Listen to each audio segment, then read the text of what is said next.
Thank you, Twinette.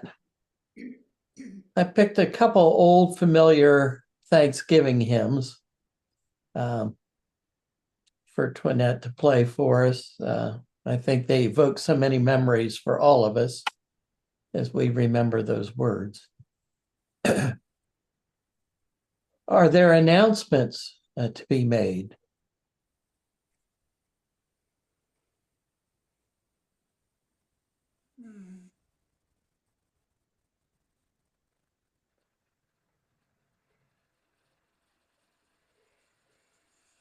About joys and concerns to share?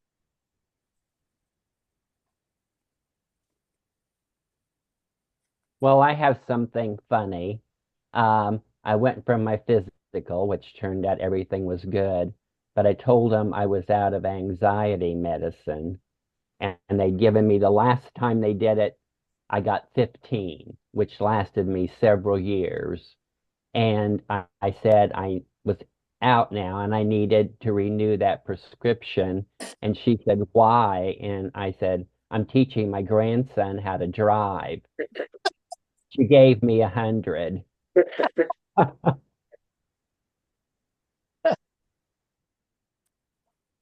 we have a joy. We spent a couple days in Minneapolis with my family there. Our granddaughter, who's a senior in high school, had one of the lead parts in the musical Mary Poppins. And of course, our grandchildren are always the best in the whole cast, and her singing was really exceptionally good. So that was a real joy for us.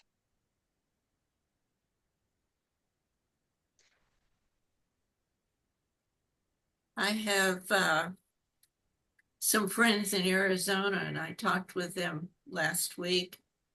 And he's 95 and she's 93, and they're still living in their own home and doing quite well.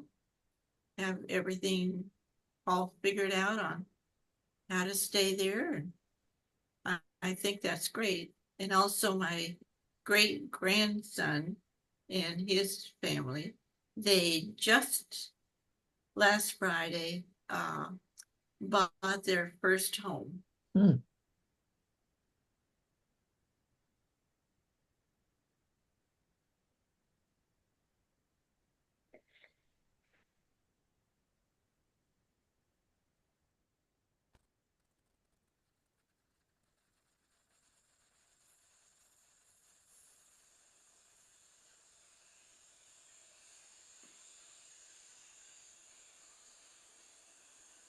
Well, I would ask prayers for our neighbor Jan, who lives across the street. Jan's going to be 87 this week.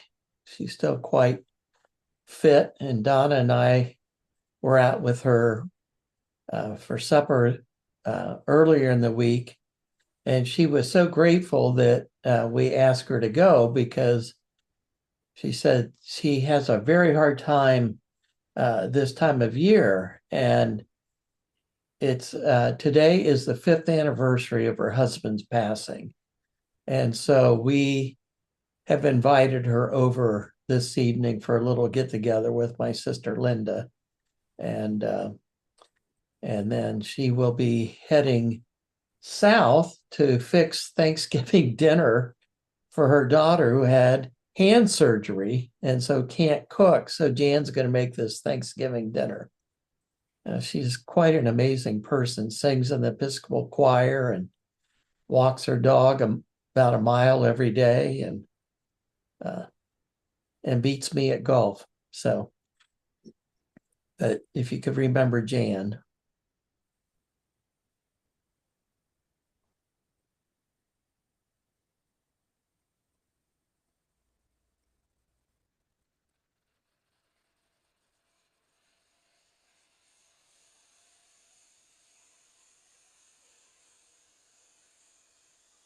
Let's rejoice in the things that need rejoicing and lift the things that need to be lifted to God in prayer.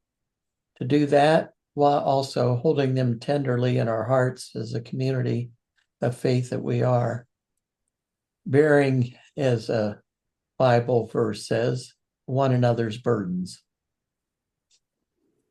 Let us move into some silence, and I'm the worship leader this morning, and I'll speak out of the silences I feel led.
Well, in keeping with my evangelical upbringing and its emphasis on the Bible, I have some scripture to share, of course. And this is some pieces from First Chronicles 16, beginning with verse 7. That day, David first appointed Asaph and his associates to give praise to the Lord in this manner. Give praise to the Lord, proclaim his name, make known among the nations what he has done. Sing to him, sing praise to him. Tell of all his wonderful acts. Glory in his holy name. Let the hearts of those who seek the Lord rejoice. Look to the Lord in his strength. Sing to the Lord, all the earth. Proclaim his salvation day after day. Declare his glory among the nations, his marvelous deeds among all peoples. Let the heavens rejoice and let the earth be glad. Let them say among the nation, the Lord reigns. Let the sea resound and all that's in it. Let the fields be jubilant and everything in them. Let the trees of the forest sing. Let them sing for joy before the Lord. Give thanks to the Lord, for he is good. His love endures forever.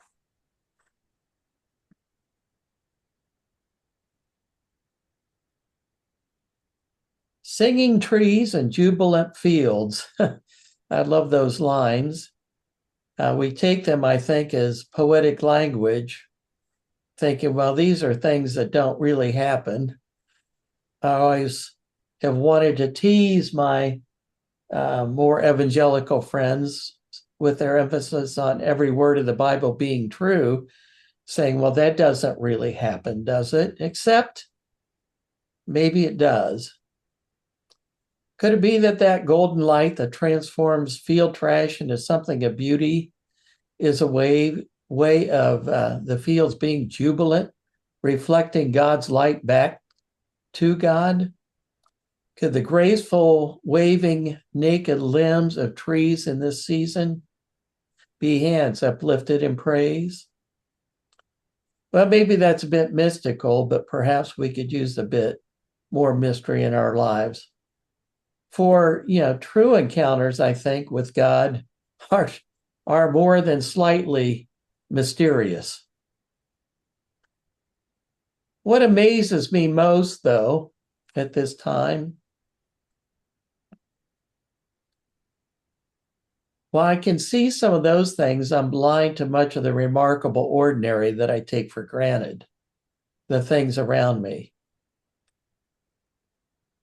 I love living in our new place here. I enjoy watching the gardeners who come through regularly to groom the lawns and trim bushes and pull weeds. I like the way the lights come on when I flip the switch. I have not had any power outages since I moved from the farm. Not too many squirrels or cars hitting tree poles and knocking them down. The nice warm home filled with light that's here. If I stop and think about it, they're all gifts in my life. And I was reminded of that when I reread this week a poem by Garrison Keillor. And he starts, you know it too, my friend. And so tomorrow when you rise and stand under your shower and you acclimatize, reach for the knob marked H and turn it off and stand in prayer. Lord, help me appreciate what soon will not be there. And may I be more thankful, more wakeful unto thee, and more aware of the sinful pride in my complacency, a less inclined to take for granted the gifts I get from you. And now for everyone and praise and honor, woo! And stand in creation with with proper reverent awe, and look upon these wonders with joyful spirit. Oh! And finally, in conclusion, may I just say amen and open your eyes, turn on the warm, and now be clean again. I just love him bringing the commonplace and then putting us in, okay, turn off the hot and stand there in the cold until you really get chilly, and then thank the Lord for that. I will say that even though I no longer live in the country, I often go on rural rides. I'm sure Donna gets tired of some of my commentary as we're out and about. I take in the beauty of the harvested fields at this time of year. South of here, it's more rolling and the fields aren't as vast. North of here, it gets flatter from the glacier and they seem to go on forever. Those trees stretching their limbs. And the rolling terrain and the light that gets cast at this time of year. Of course, for me, what makes the countryside most beautiful and rich are the memories it evokes. We were the city bills. My grandfather was the only one of his 9 siblings that moved to town, to a city, and the rest of them were all farmers, and they always thought of us as the city bills. But we often made our visits to the family in the country. The country boys would torment me with farm pranks, and when they came into town, I would do the same with city pranks. But I think of the people whose woods I walked in with my father, and every Thanksgiving we would go pheasant hunting. I mostly shot tin cans, but we walked Uncle Bert's fields. And then there were haylofts. The houses we gathered in for meals, the folks past and present who molded my life.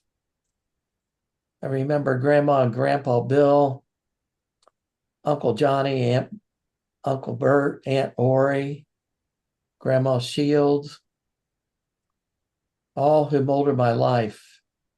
A parade of Sunday school teachers, youth group leaders, and pastors mark past as I reflect,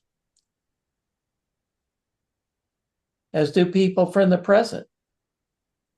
My children, my friends, my sisters, the high school buddies who I gather with once a month. The seasons of my life have been blessed by a rich bounty of people, not crops. And I'm richer for them. They have all been the jubilant fields and singing trees for joy before the Lord. For he comes. Give thanks to the Lord, for he is good. His love endures forever. They planted seeds of faith in my life and watered them and watched them grow.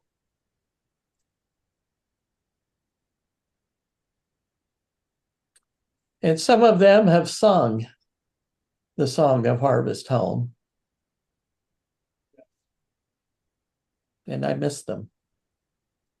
Some I get to see daily. Regardless, they all continue to bless me. A favorite poem of mine, and I've shared it before at this time of year, is by Max Coot, a Unitarian minister who writes, "Let us give thanks for a bounty of people, for children who are second planting, and though they grow like weeds and wind too soon blows them away, may they forgive us our cultivation and fondly remember where their roots are. Let us give thanks for generous friends with hearts and smiles as bright as their blossoms, for feisty friends as tart as apples, for continuous friends who, like scallions and cucumbers, keep reminding us that we've had them, for crotchety friends as sour as rhubarb and just as indestructible, for handsome friends who are as gorgeous as eggplants and elegant as a row of corn, and the others as plain as potatoes and as good for you. For funny friends who are silly as Brussels sprouts and amusing as Jerusalem artichokes, and serious friends as complex as cauliflowers and as intricate as onions. For friends as unpretentious as cabbage, as subtle as summer squash, as persistent as parsley, as delightful as dill, as endless as zucchini, and who, like parsnips, can be counted on to see you through the winter. For old friends nodding like sunflowers in the evening time, and young friends coming on fast as radishes. For loving friends who wind around us like tendrils and hold us despite our blights, wilts, and witherings. And finally, for those friends now gone, like gardens past that have been harvested, and who fed us in their time that we might have life thereafter. For these, we give thanks.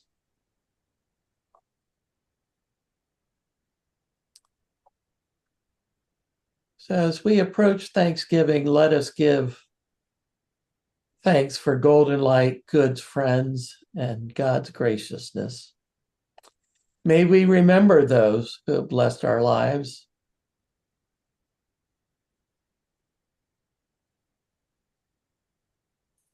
May we open our eyes to jubilant fields and singing trees. Soaring clouds, be they white or gray with rain. Winds warmed from the south or chilled by the north. For people who are made in God's own image, let us give thanks and sing for joy before the Lord. Give thanks to the Lord, for his love endures forever.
Thank you, Twinette. We'll now continue with unprogrammed worship for those who can stay. We know others have obligations and need to leave. So wishing those who need to leave a good week and a blessed Thanksgiving. And we'll just continue with more worship. Thank you, Twinette, Brent. Happy Thanksgiving, everybody. Thank you, Brent and Twinette. Thank you both. And happy Thanksgiving. Everyone, safe travels. Thank you both.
if friends' hearts are clear, we can close meeting for worship.